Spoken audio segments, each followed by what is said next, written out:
On to problem 7-128. Randy has decided to study the triangle graphed below. Letter A. Consider all the special properties this triangle can have. Without using any algebra tools, predict the best name for this triangle. They're just asking you to write a prediction for this problem, so hit pause, write down what you think it is, and then hit play. My prediction is that this is an isosceles right triangle.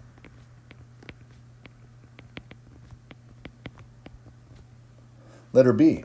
For your answer to part A to be correct, what is the minimum amount of information that must be true about triangle RND? Take a moment and think about that, and write down what you specifically think must be true about the parts of that triangle in order for it to be an isosceles right triangle. Hit pause and then play when you've done so.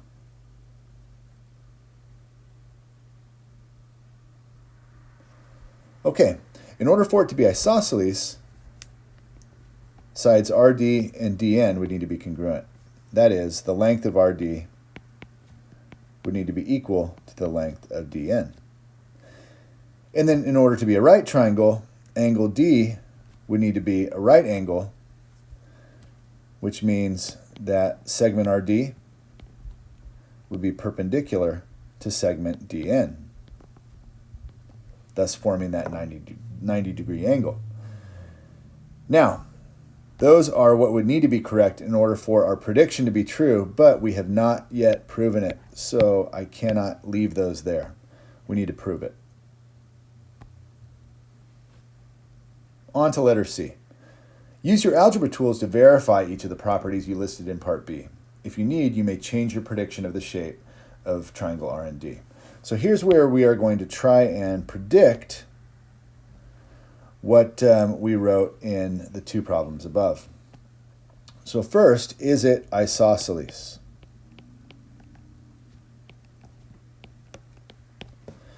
In order to be isosceles, again, these two sides would need to be congruent. So I'm just going to check the slope of both of those.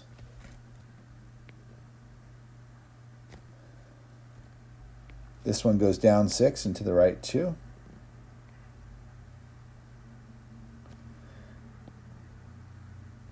And this one goes up 2 and to the right 6. Now, since their slope is different, they are actually congruent right triangles with legs of 6 and 2, which means the hypotenuse of both would be the same. If you did the Pythagorean theorem, you would get radical 40 for both of these, which means those two legs are congruent, and yes, it is isosceles.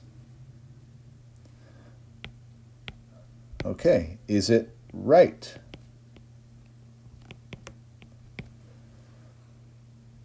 So in order for it to be a right triangle, having that 90 degree angle, those two sides would need to be perpendicular. And if you remember, perpendicular lines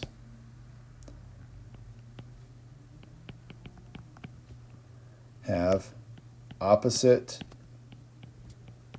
reciprocal slopes. Okay, so the slope of this line is -6/2, which simplifies to -3, or -3/1. It's negative because it goes down 6.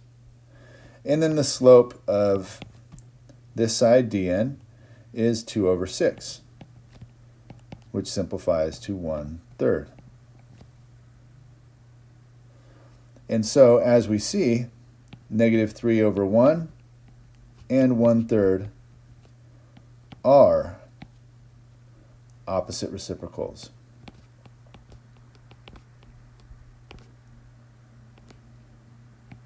So lines are perpendicular, which means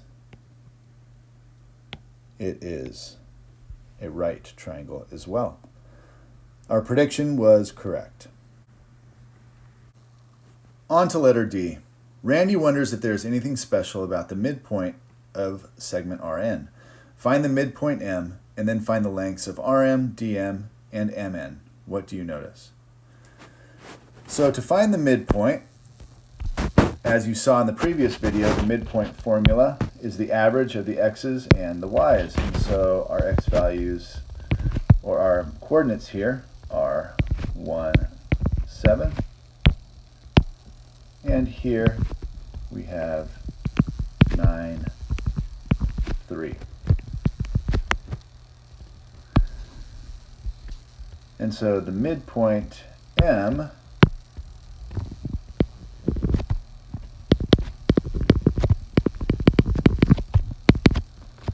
is found by taking the average of the x's and the average of the y's.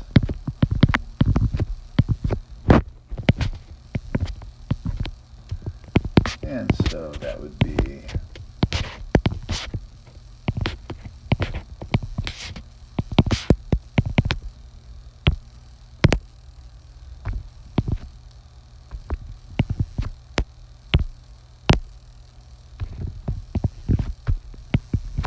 that.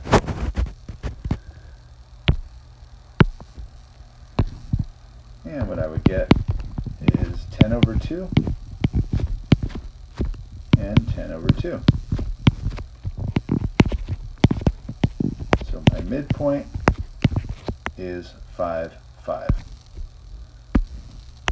And so if I add that here, there is M, my midpoint, and those two segments are congruent halves.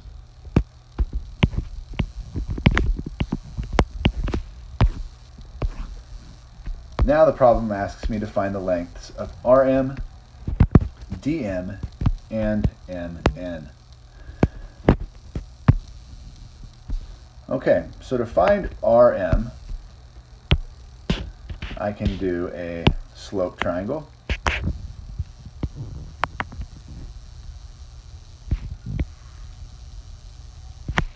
So we have a rise of 2 and a run of 4. And so if I do the Pythagorean theorem, I go 2 squared plus 4 squared equals c squared. Then I get 20 equals c squared. And so that means this is radical 20, as is this. Now, in order to find segment DM, I could again use the Pythagorean theorem. And as you see there, from point D to point M, we have a rise of 4 and there's a rise of 4 and a run of 2. Again, just like in RM. The rise and the run was flipped, but the legs are the same lengths, meaning that this is also going to equal radical 20.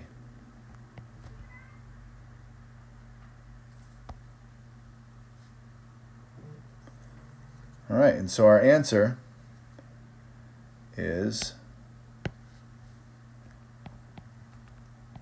the length of RM equals the length of DM, which equals the length of MN, which all equal radical 20.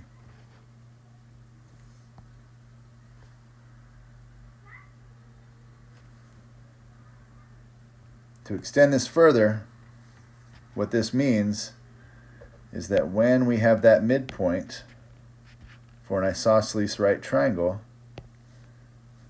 it divides our triangle into two congruent isosceles right triangles.